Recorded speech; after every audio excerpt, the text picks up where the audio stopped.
우리 안채은 청년의 귀한 찬양에 감사를 드립니다. 마음이 포근해지지 않습니까? 예, 우리의 마음이 이렇게 좋아진 이유는 우리 찬양 가운데 나타난 것처럼 하나님을 찬양하고 하나님의 사역을 찬양할 때에 성도의 마음은 따뜻해지는 것 같습니다. 왜냐하면 하나님의 그 따뜻한 품성과 사역이 곧 우리 살아가는 성도들에게 미치는 하나님의 일들이기 때문인 것입니다. 우리도 하나님을 찬양하는 그런 귀한 마음으로 이 한 시간을 보내시기를 바랍니다. 저는 오늘 말씀의 제목을 육의 사람 빗물, 영의 사람 생수라고 하는 제목으로 말씀을 전하려고 합니다. 우리 성경은 영적인 그리스도인과 육적인 그리스도인에 관하여 구분을 하여 말씀을 하고 있습니다. 그런데 한두 번 구분하는 것이 아니고 여러 곳에서 또 다양한 각도로 구분을 해서 말씀을 하고 있습니다.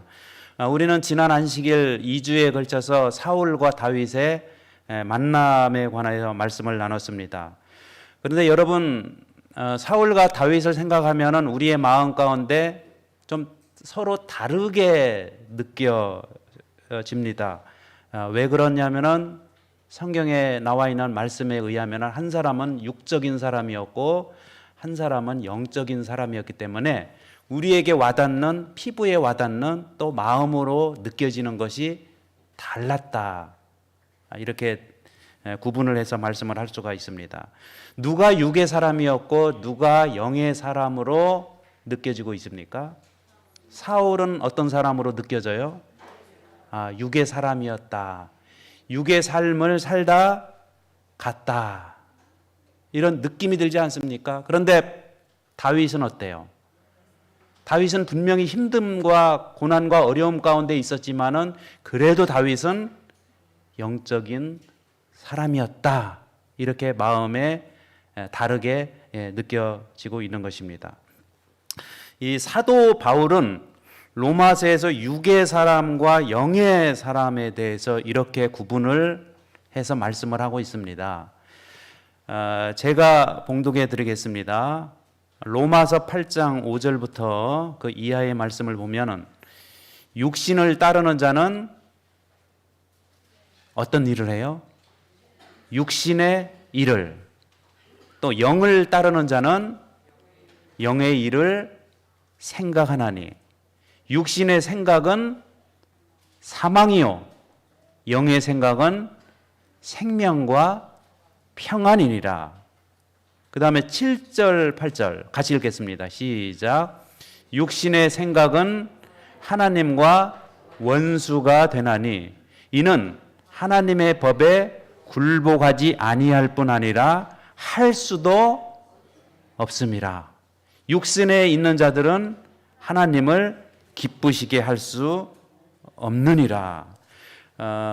이 말씀을 제가 굳이 설명해 드리지 않아도 다윗과 사울의 삶을 우리가 조금만 생각해 보면은 이 성경절이 무슨 의미인지를 누구나 다 깨달을 수가 있는 것입니다. 그러면서 오늘 사도 바울이 내리는 결론은 9절의 말씀이에요. 9절의 말씀입니다. 사울과 다윗 중에서 어떤 사람이 하나님의 사람이었는가? 자, 9절을 같이 읽어보겠습니다. 시작. 만일 너희 속에 하나님의 영이 거하시면 너희가 육신에 있지 아니하고 영에 있나니 누구든지 그리스도의 영이 없으면 그리스도의 사람이 아니라. 어떤 사람이 그리스도의 사람이라고 말씀을 하고 있어요? 그리스도의 영이 있는 사람. 그리스도의 영이 성령 하나님을 마음 가운데 품고 살아가는 사람은 그리스도의 사람이지만 성령이 결핍되어진 상태에서 살아가고 있는 사람은 그리스도의 사람이 될 수가 없다. 오늘 사도 바울이 내리는 영의 사람과 육의 사람에 대한 결론인 것입니다.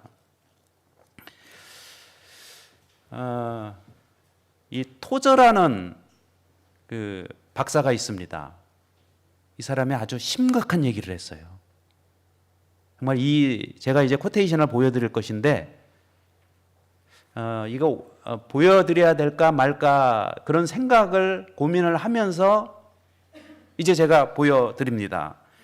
자, 토저 목사님이 뭐라고 얘기를 했는지 우리 한번 같이 읽어볼까요? 저 윗부분만 읽겠습니다. 시작. 하나님께서 오늘날 우리의 교회로부터 성령을 거두어 가신다 해도 95%의 교회 활동은 그대로 지속될 것이고 교인들은 아무 변동도 느끼지 못할 것이다. 자, 오늘날 우리들의 교회가 어떤 상태에 놓여 있다는 것입니까? 지금 보면은요. 혹시 우리 교회에서 성령이 거두어 가신다 해도 95%는요. 교회 활동이 성령이 계시나 안 계시나 똑같이 진행이 될 것이다. 그리고 교인들은요. 성령이 거두어 가셔도 아무런 느낌을 받지 못할 것이다. 여러분 이거 심각한 말입니까? 아닙니까? 여러분 바늘로 살을 찌르면 어때요? 금방 반응이 옵니까? 살아있기 때문에 반응이 오는 거예요. 그런데 바늘로 아무리 찔러도 반응이 없다는 것은 살아있다는 얘기입니까? 죽어있다는 것입니까? 죽어있다는 얘기지요. 그래서 이 토저박 목사님은 오늘날의 교회가 지금 살아있다는 거예요? 죽어있다는 것입니까? 죽어있다는 거예요. 왜? 그 이유는 성령이 결핍이 되어 있기 때문에. 그러면서 초대교회를 또 이렇게 말씀을 하고 있어요. 그러나 읽겠습니다. 시작. 그러나 하나님께서 초대교회로부터 성령을 거두어 가셨다면 95%의 교회 활동은 즉시 중단되었을 것이고 교인들은 이 변동을 바로 알아차렸을 것이다. 그러나 여러분 초대교회는 누구의 활동이에요? 성령의 활동 아닙니까? 성령의 활동에 의해서 주관이 되고 성령에 의해서 움직였던 교회입니다. 그래서 만약에 성령이 거두어 가면은 95%가 어떻게 된다는 거예요? 그냥 활동이 그치는 거예요. 그러니까 초대교회는 사람이 일을 했다는 것입니까? 성령 하나님이 일을 하셨다는 말씀입니까? 성령 하나님이 일을 하셨다는 거거든요. 그리고 혹시 성령 하나님이 떠나면은요, 바로 무기력증이 느껴져서 이 초대교회 성도들은 알아차렸다는 거예요. 자, 오늘날의 교회는 알아차린다고 했어요? 못 알아차린다고 말하고 있습니까? 못 알아차려요. 성령이 계시나 안 계시나 똑같다는 것은 성령이 계시다는 거예요? 안 계시다는 얘기입니까? 계시더라도 충만하게 거하시는 것이 아니고 미흡하게. 그러면 초대교회는 영의 교회입니까? 육의 교회입니까? 다윗입니까? 사울입니까? 오늘날의 교회는요. 이 말씀에 의하면 지금 사울의 길을 걸어가고 있고, 그러니 여러분 지금 심각합니까? 심각한 상태인데 우리가 알아요, 몰라요? 그 심각성을 모른다는 것이 더 심각한 거예요. 여러분 아프면 아픈 것이 와야지 어떻게 됩니까? 사람이 어떻게 고치든지 어떤 방법을 강구하는데 아파도 아픈지를 몰라. 이게 이제 더 큰 문제다고 오늘 토저 목사님이 말씀을 하고 있습니다. 저는 오늘 그래서 이 사울의 삶과 다윗의 삶을 이제 지난 2주에 걸쳐서 드렸던 말씀을 좀 종합을 하면서 오늘 좀 육의 사람과 영의 사람의 모습에 관해서 말씀을 전하도록 하겠습니다. 여러분 하나님께서 사울을 선택하실 때에 사무엘 선지자를 통해서 특별하게 하신 한 가지 당부의 말씀이 있어요. 이렇게 선택을 했지 않았습니까? 사무엘이 사울을 선택할 때 당부를 하셨어요. 아마 이 당부는 저와 여러분에 대한 당부라고 생각하시면 돼요. 자, 사무엘상 15장 1절을 같이 읽어볼까요? 15장 1절 시작. 사무엘이 사울에게 이르되 여호와께서 나를 보내어 왕에게 기름을 부어 그의 백성 이스라엘 위에 왕으로 삼으셨은즉 이제 왕은 여호와의 말씀을 들으소서. 특별하게 당부한 게 무엇이었습니까? 어떻게 살라고요? 여호와의 말씀을 들으면서 살아라. 이 당부의 말씀을 한 가지를 했다는 거예요. 많은 것을 당부하지 않았어요. 아마 오늘날도 하나님께서 저와 여러분들에게 한 가지 당부하라고 하면은 제발 나의 말을 들으면서 살아라고 말씀을 하실 거예요. 근데 사울은 하나님의 말씀을 들으면서 살았습니까? 듣지 않았습니까? 자, 사무엘상 15장 26절을 볼까요? 자, 읽겠습니다. 시작. 사무엘이 사울에게 이르되 나는 왕과 함께 돌아가지 아니하리니 이는 왕이 여호와의 말씀을 버렸으므로. 왕이 여러분 하나님의 말씀을 들었다는 거예요. 듣지 않았다는 것입니다. 여호와의 말씀을 붙잡았다고 말씀하고 있습니까? 여호와의 말씀을 버렸다라고 말씀을 하고 있어요. 여호와의 말씀을 버렸다고 하는 것은 여호와의 말씀을 놓고 살았다는 것입니다. 하나님의 말씀을 붙잡고 살아야 되는데 붙잡고 살지를 못하고 여호와의 말씀을 놓고 살았다고 하는 것입니다. 그러니 여러분, 사울 왕을 하나님께서 선택을 하시면서 한 가지 부탁을 했는데 그 한 가지 부탁을 들었어요? 듣지를 않았습니까? 사울은 듣지 않았다는 것입니다. 여러분, 로마서 10장 17절에 보면 그러므로 믿음은 들음에서 나며 특별히 뭘 들어야 돼요? 그리스도의 말씀을 듣고. 여러분, 우리가 세상에서 살아가면서 이렇게 말씀이 자꾸 귀에 들려와야 돼요. 이렇게 음성이. 제 동기 목사가 이번에 그 별새꽃돌 있지 않습니까? 노목에 거기 이제 관장이 이렇게 됐어요. 근데 이 안식일만 되면 저희 동기방에 그 지난 한 주간 본인이 가장 감동받았고 또 마음을 움직였던 사진을 하나씩 찍어서 이렇게 보내와요. 근데 오늘 아침에 새를 찍어서 보내왔는데 이 새가 새 이름이 너무 복잡해서 모르겠어요. 뭐 참새도 아니고 그 새 종류가 이렇게 많아요. 처음 들어보는 새인데 이 처음 들어보는 새가 먹이를 이렇게 딱 물고 있는 것을 찍어서 보내왔어요. 근데 제가 그것을 보면서 이렇게 감동이 왔어요. 뭐라고 돼 있냐면 그 목사님은 천연계의 창조 세계를 이렇게 보면서 하나님의 말씀이 들려온다는 거예요. 나에게 지금 무슨 말씀을 하는지. 그리고 나서 그 사진을 가만히 보니까 하나님의 음성이 들려와요. 뭐라고 들려오냐면 이른 아침부터 그 새들이 자기의 새끼를 먹이기 위해서 날아다니면서 이 먹이를 물어다가 본인이 먹지 않고 물어서 어디론가 가는. 그러니까 우리를 살려고 우리를 먹이시기 위해서 오늘도 애쓰시는 그 하나님의 음성을 그 사진을 통해서 옵니다. 그리고 저만 느낀 게 아니고 그 목사님이 또 그 밑에다가 그런 말을 또 달아놨어요. 그러니까 사람이 느끼는 것은 어떻다는 것입니까? 장면을 통해서 비슷하게 느껴진다는 것입니다. 그래서 이 들어줘야 되는데 특별히 여러분 그리스도의 말씀을 들어야 되는데 베드로전서 1장 23절에 보면은 너희가 거듭난 것은 썩어질 씨로 된 것이 아니요 썩지 아니할 씨로 된 것이니 살아있고 항상 있는 하나님의 말씀으로. 여러분 이 말씀은 이렇게 이해를 해야 됩니다. 말씀은 썩지를 않아요. 그렇기 때문에 썩지 않는 삶을 살려면 우리는 썩지 아니할 하나님의 말씀을 품고 살아야 됩니다. 만약에 우리의 마음 가운데 하나님의 말씀이 아니라 세상에 썩어질 것을 마음의 중심에 모시고 살아가면 우리도 같이 썩어져 갑니다. 상해져 간다는 거예요. 그 말씀을 지금 하고 있는 거예요. 여러분 사울은 말씀을 들었어요? 안 들었어요? 붙잡았어요? 놓고 살았습니까? 붙잡지도 않고 놓고 살고 하나님의 말씀을 듣지도 않고 그러니까 당연히 여러분 썩어질 씨가 마음 가운데, 썩지 아니할 씨가 있어야 되는데 썩을 씨들이 마음 가운데 들어 있으니까 결론은 사울이 어떻게 됐어요? 사울 왕이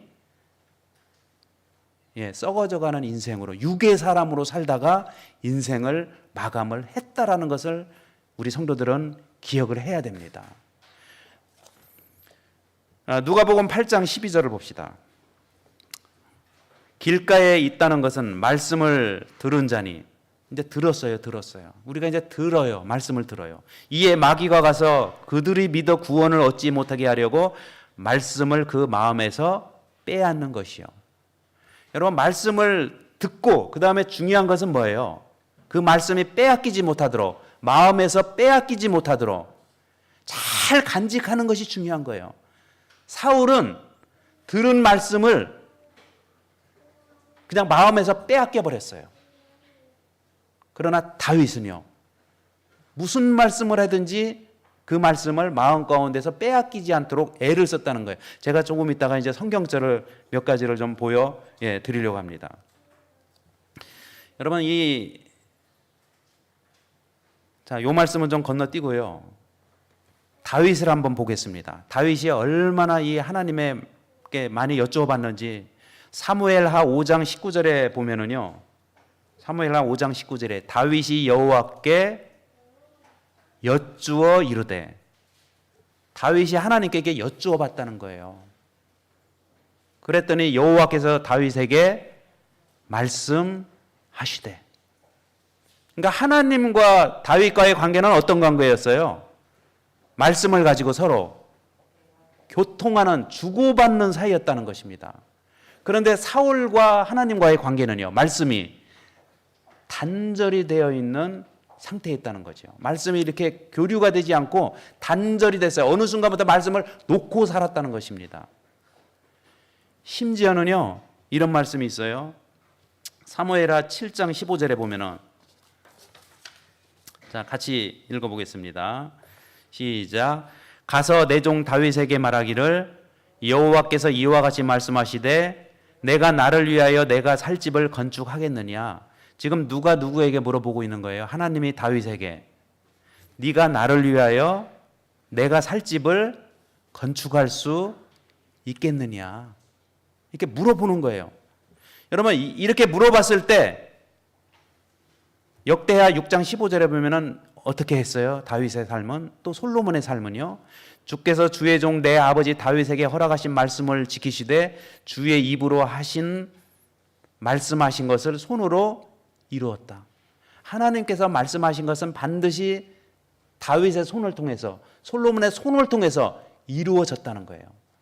이 말씀은 뭐예요? 하나님께서 무슨 말씀을 하시든지 그 말씀에 따라 다윗은 살았다고 하는 것을 알 수가 있는 것입니다. 여기 사무엘상 24장 10절에서 13절에 보면은요, 제가 읽지는 않고 이 말씀을 좀 요약해서 설명해 드리면 이렇습니다. 하나님께서 다윗을 향해서 인구 조사를 하지 말라고 했어요. 백성들의 수를 세지 말아라. 그런데 백성들의 수를 세었어요. 세어봤다는 거예요. 세지 말라고 하는 백성들의 숫자를 세어봤어요. 왜 세어봤을까요? 내 나라가 얼마나 막강한지를 한번 계산해 보고 싶었던 거예요. 여러분, 그런데 인구조사를 한 다음에 갑자기 다윗의 마음 가운데 자책하는 마음이 들었어요. 왜 자책하는 마음이 들었을까요? 하나님께서 백성의 숫자를 세어보지 말라고 했는데 내가 이미 어떻게 해서 이미 세어보지 말라는 말씀을 하셨음에도 불구하고 이미 세어봤어요. 세어놓고 보니까 뭐가 생각이 나요? 세지 말라고 하는 하나님의 말씀이 이렇게 생각이 난 거예요. 그래서 막 자책을 하고 있었어요. 내가 이걸 왜 셌을까? 이때 다윗이 아침에 이제 일어났을 때 이 선지자 갓이 다윗에게 와서 이렇게 말했어요. 너가 지금 하나님이 하지 말라고 하는 것을 하지 말라고 하는 인구조사를 했기 때문에 너는 형벌을 피할 수가 없다. 이 세 가지 중에서 한 가지를 네가 선택을 해라. 그 첫 번째가 뭐였습니까? 자, 13절에 보면은 왕의 땅에 7년 기근이 있을 것인가? 그리고 두 번째는요, 왕이 왕의 원수에게 쫓겨 석 달 동안 그들 앞에서 도망할 것인가? 그리고 세 번째는 왕의 땅에 사흘 동안 전염병이 있을 것인가? 여러분 7년 기근을 할 거냐? 석 달 동안 쫓겨다닐 것이냐? 전염병 사흘 동안에 있을 것이냐? 이 세 가지를 놓고 지금 하나님이 다윗에게 형벌의 종류를요 말씀을 하고 있어요. 이게 보통 사이입니까? 아닙니까?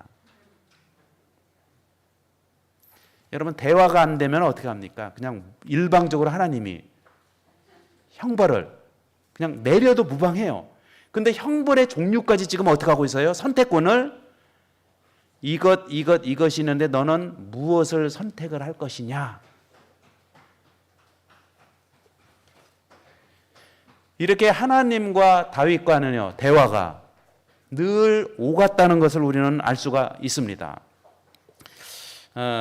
여러분 여기 오른쪽에 좀 봅시다. 오른쪽 밑에 부분을 같이 한번 읽어볼까요? 인간의 시작. 인간의 필요에만 극도로 집중하면 주님의 임재에 무뎌진 영적 굳은 살이 형성되기 쉽다. 이 말씀이 뭘까요?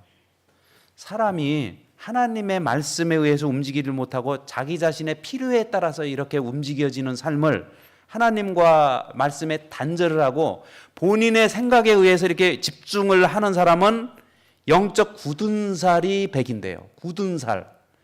여러분 살에 이게 굳은 살이 백이면 좋은 걸까요? 우리는 굳은 살을 벗겨내기 위해서 각질을 벗겨내기 위해서 애를 씁니까? 굳은 살이 되지 않도록. 근데 영적인 굳은 살에 관해서는 어때요? 영적인 굳은 살.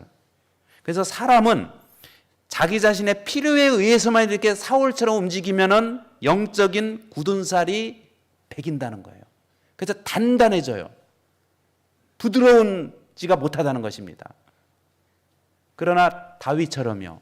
다윗처럼 하나님과의 말씀으로 교류를 하고 영적으로 이렇게 교통하는 삶을 살아갈 때는 영적 굳은 살이 부드러운 살로, 그래서 부드러운 살의 관계 가운데서 살 수 있습니다. 그래서 영의 사람은 영적 굳은 살이 있어요, 없어요? 없어요. 왜요? 하나님이 부드럽게 해 주시기 때문에. 그러나 육의 사람은요, 굳은 살. 여러분 한번 보십시오. 사울 왕이 정말 굳은 삶을 살았어요. 얼마나 마음이 굳어졌으면 다윗을 죽이는데 여러분 죽이려고 하기 위해서 몇 년간을 그렇게 뒤쫓아서 약 한 6, 7군데를 막 집중적으로 다니면서 그렇게 했겠어요. 그렇게 사울이 다윗을 죽이기 위해서 쫓아다니는 동안에 하나님을 한 번에도 생각했을까요? 하나님과 철저하게 단절된 여러분 육의 삶을 사울은 살았다고 하는 것을 우리는 생각을 하며 우리의 마음 가운데 혹시 내 일로 말미암아 인간의 필요에만 집중을 하는 삶을 살아 영적 굳은 살이 배기지 않도록 우리의 마음을 부드럽게 유지하시는 귀한 성도들이 되시기를 간절히 바랍니다. 여러분 제가 이 말씀을 좀 적어놨습니다.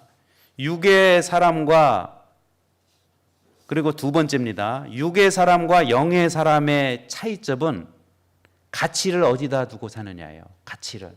이제 가치가 사람은 여러분 가치관에 따라 움직이지 않습니까? 근데 성경에 보면은 사울의 가치와 다윗의 가치는 서로 달랐어요. 자, 어떤 차이가 나냐면은요. 이 문장은 좀 적어 주셨으면 좋겠어요. 사울의 가치는 좋은 것은 내 것으로 하찮은 것은 하나님의 것으로. 자, 사울의 정신은 뭐였다고요?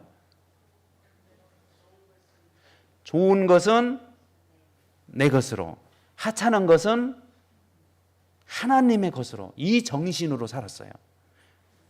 여기 한번 봅시다. 사무엘상 15장 9절. 자, 사무엘상 15장 9절을 같이 읽겠습니다. 시작. 사울과 백성이 아각과 그의 양과 소의 가장 좋은 것 또는 기름진 것과 어린 양과 모든 좋은 것을 남기고, 누구를 위해서 남겼어요? 자기 자신을 위해서 남겼다. 그리고 가치 없고 하찮은 것은요, 하나님의 뜻에 따라 진멸을 시켰어요. 다시 말하면은 사울의 가치는 좋은 것은 내 것으로, 하찮은 것은 하나님의 것으로. 그러나 여러분, 다윗의 가치는 달랐어요. 여기 역대상 22장 7절과 8절에 보면은 좀 요약해서 말씀을 드릴게요. 이 다윗 왕이요, 내가 성전을 건축할 마음이 있었어요. 그래서 하나님, 내가 성전을 좀 건축했으면 좋겠는데 하나님, 성전을 건축할 수 있는 기회를 저에게 좀 주시겠습니까? 이렇게 하나님에게 말씀을 드렸어요. 그랬더니 하나님의 말씀이 임하여서요, 8절에 보면은 뭐라고 임했냐면은 너는 피를 많이 흘렸고 크게 전쟁을 많이 했기 때문에 성전을 건축하지 못할 것이다. 낙담이 될까요, 안 될까요? 인간적인 면으로 보면 본인은 지금 성전 건축을 하고 싶어요. 하고 싶어. 그러니까 성전 건축을 하고 싶은 이 마음은 진실된 마음이었거든요. 근데 하나님이 하지 말라는 거예요. 피를 너무 많이 흘렸기 때문에 너는 성전을 건축할 자격이 너에게는 없다. 이때 다윗의 가치는 이렇게 나타납니다. 다윗은 이렇게 나타납니다. 그 말을 듣고 나서 다윗이 어떻게 살았는지. 여러분, 다윗은 정말 영의 사람이었어요. 본인은 성전 건축을 하지 못하지만은 다른 것을 준비를 했어요. 아주 철저하게. 봅시다. 2절에 다윗이 이방 사람을 모아서요, 성전을 건축할 수 있는 사람들을 어떻게 했다는 거예요? 모았어요. 그 다음에 석수를 시켜 하나님의 성전을 건축한 돌을 다듬어 놨어요. 이렇게 다듬는 일을 했어요. 그 다음에 3절에 보면 무게를 달 수 없을 만큼 힘이 많은 옷을 준비해 놨어요. 무게를 달 수 없을 정도로 많이. 그 다음에 또 4절에 보면은 또 백향목을 무수히 준비하고, 여러분, 모으고 다듬고 힘이 많이 준비하고 무수히 준비하고, 또 5절 끝에 보면은요, 많이 준비하였더라. 근데 이렇게 많은 것들을 모으고 다듬게 하고 많은 것들을 준비했는데 이게 언제 준비했는지 아십니까? 14절 보겠습니다. 어떤 상황에서 준비했는지. 내가 환난 중에. 언제요? 이게 지금 쉬운 상황에서 했다는 것입니까? 어려운 상황에서 했다는 얘기예요.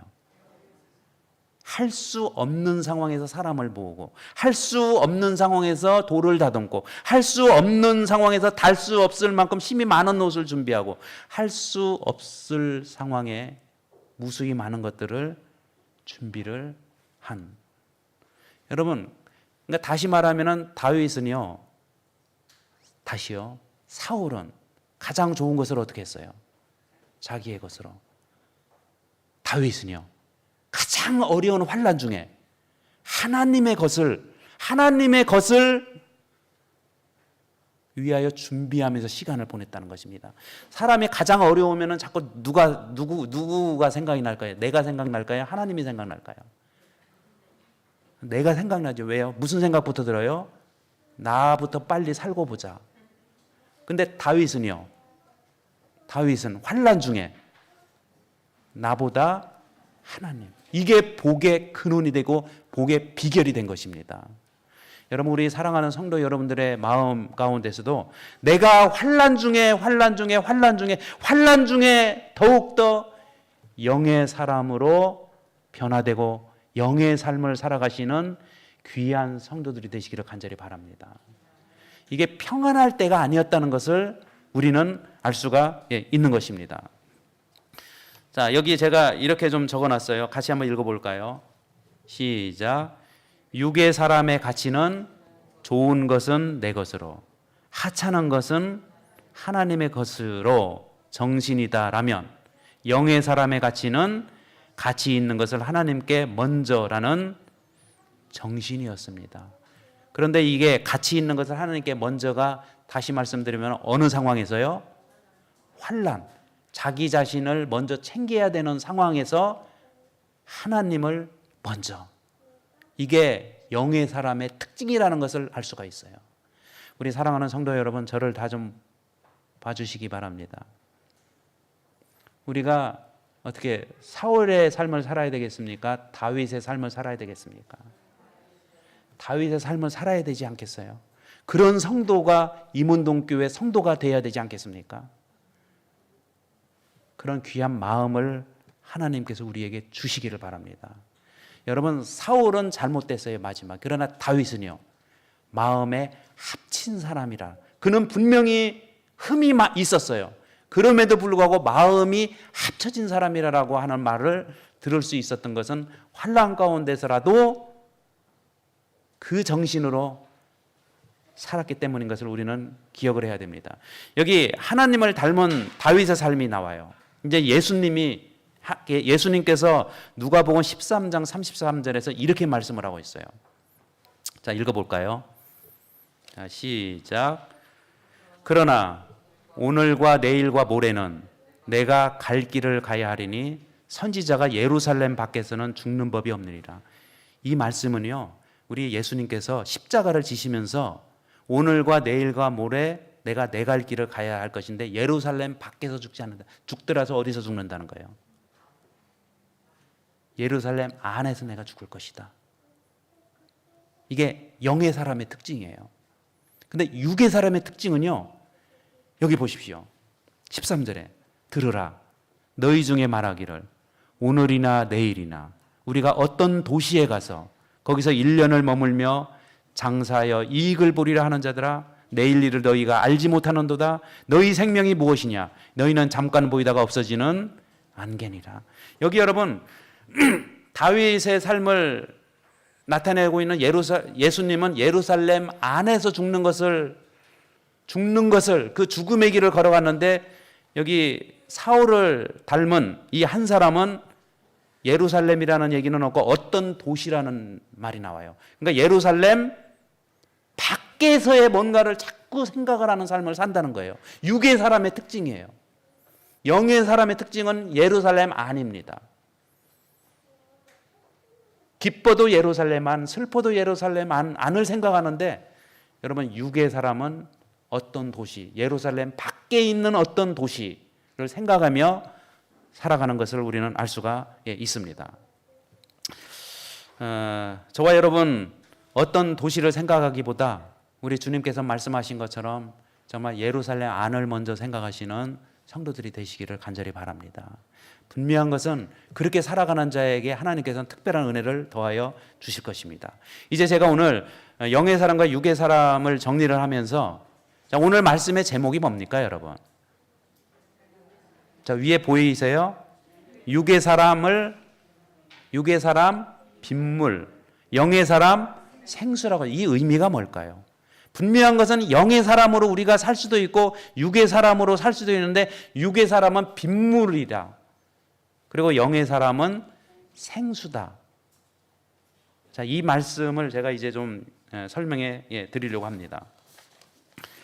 이사야 43장 19절에서 20절에 보면은, 보라 내가 새 일을 행하리니 이제 나타낼 것이라 너희가 그것을 알지 못하겠느냐? 반드시 내가 광야의 길을 사막의 강을 내리니. 여러분, 여기 광야와 사막이라는 말이 나오지 않습니까? 광야와 사막. 이 광야와 사막에서 만나는 몇 가지 요소들이 있어요. 위험합니다. 근데 이 특징이 뭐냐면요, 광야에 비가 올까요, 안 올까요? 광야에. 사막에 비가 내려요. 근데 왜 비를 구하기가 어려울까요? 비가 내리면은 그 모래 있지 않습니까? 모래 안으로 바로 스며들어가요, 물이. 그래서 광야에는 물 구하기가 아주 어려워요. 광야에 물이 없는 게 아니에요. 물은 있는데 모래 안으로 내리자마자 바로 스며들어가요. 그러면 제가 여러분들에게 좀 질문을 드리겠습니다. 그 눈앞에서 사라져버린 빗물 다 어디로 가 있을까요? 어디에 가 있을까요? 그게 증발해서 다른 곳으로 갈까요?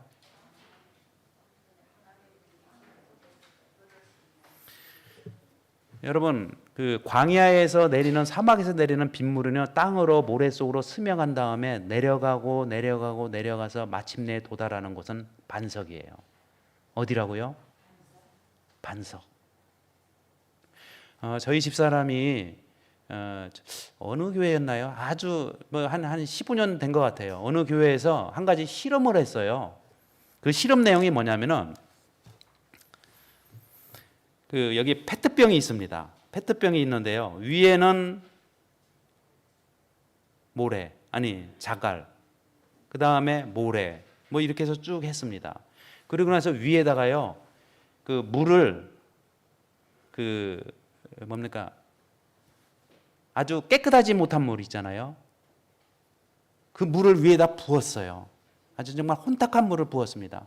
근데 이 물이요, 자갈을 타고 스며들고 모래를 타고 스며들고 그냥 길이 페트병 하나거든요. 근데 스며들어 가서 밑에서 이제 한 방울 두 방울 떨어지는데 보니까 맑은 물이 나오더라고요. 거기 오염 물질들이 다 어디로 갔을까요? 다 어디로 가 있어요? 모래 안으로 여기저기 이제 흩어진 거예요. 그리고 맨 마지막에는요, 이제 아주 깨끗한 생수만이 고여 있었어요. 여러분, 광야에서 나오는 그 물, 그래서 여기 어떤 사람이 이렇게 말씀했어요. 세상에서 가장 깨끗한 물은 뭘로 만든 생수요? 여기 화면 한번 보세요. 세상에서 가장 깨끗한 물은 빗물로 만든 생수.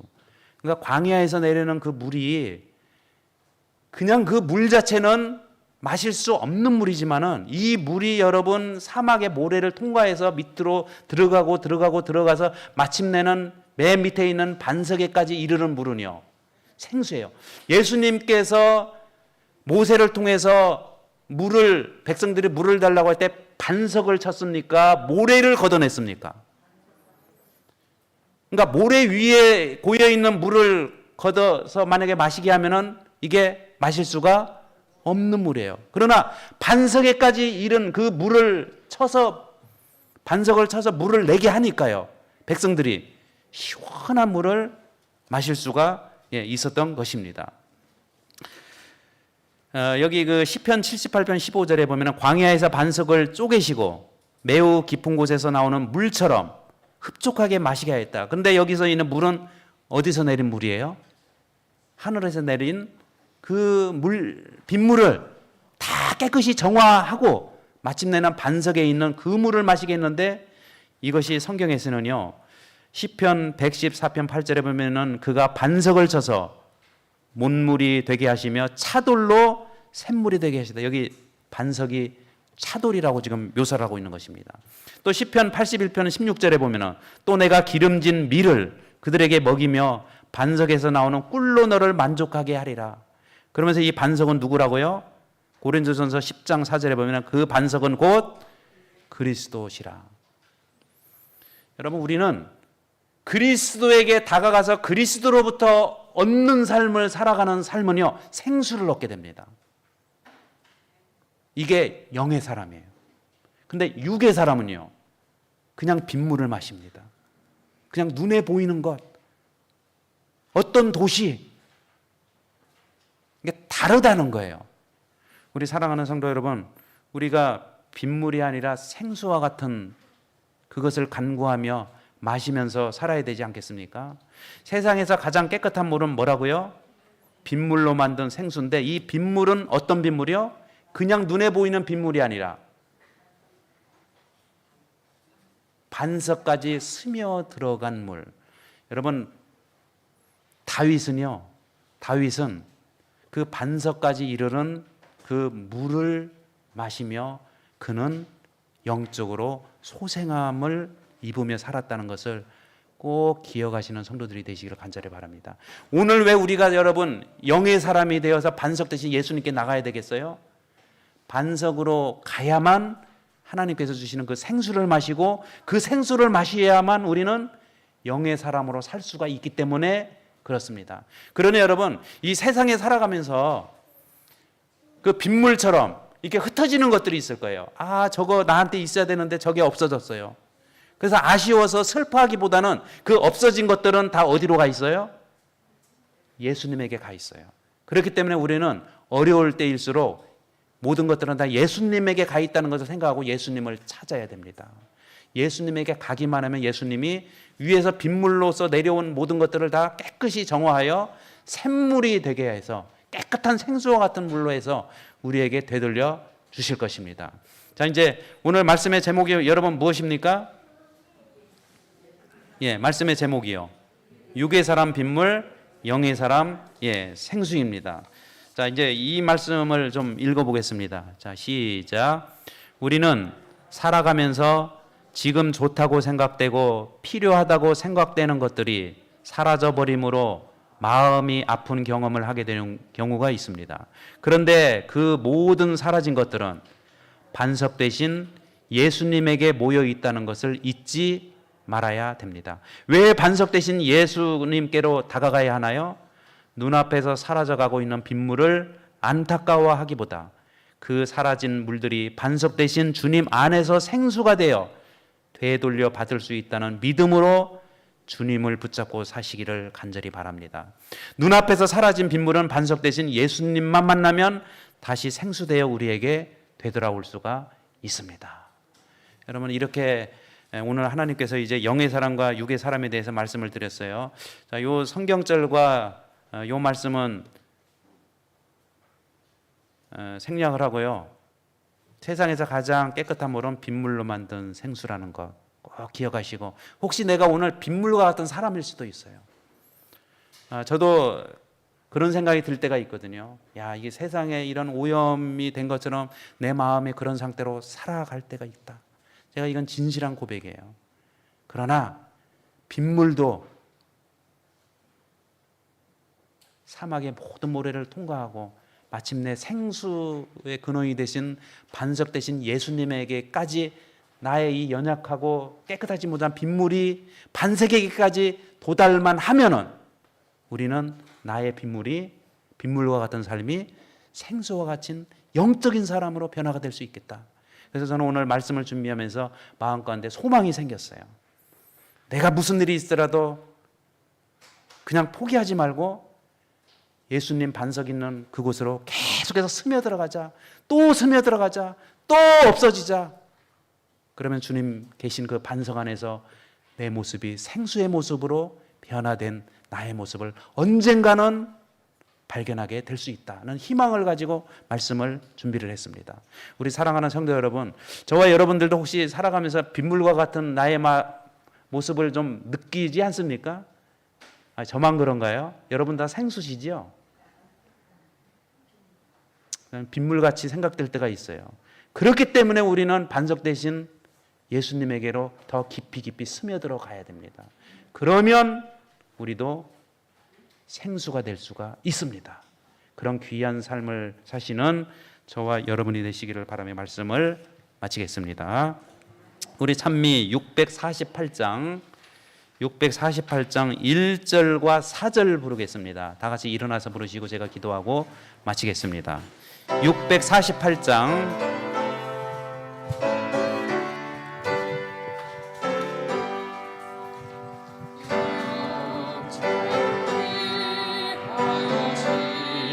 힘든 자 썩어질 것만을 거두되 성령을 위하여 심는 자 영생의 열매를 거두네.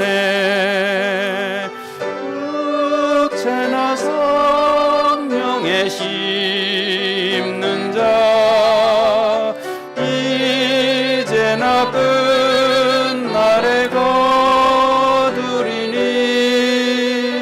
그대는 무엇을 심는가 거둘 땐 결과를 알리라. 눈물을 흘리며 뿌리고 소망을 가지고 참으며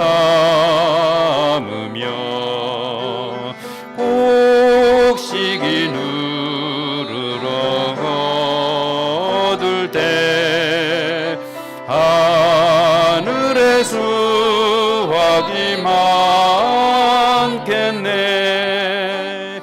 육체나 성령에 심는 자 이제나 끝날에 거두리니 그대는 무엇을 심는가 거둘 땐 결과를 알리라. 아버지 하나님, 저희들 빗물과 같은 삶을 살 때가 많이 있습니다.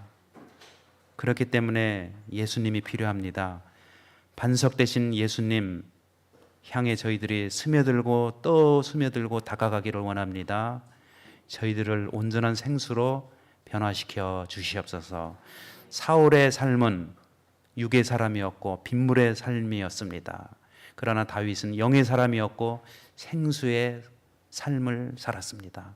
아버지 하나님, 저희도 영의 사람 생수가 되어 살아갈 수 있도록 축복 내려 주시옵소서. 예수님의 이름으로 간절히 기도드립니다. 아멘.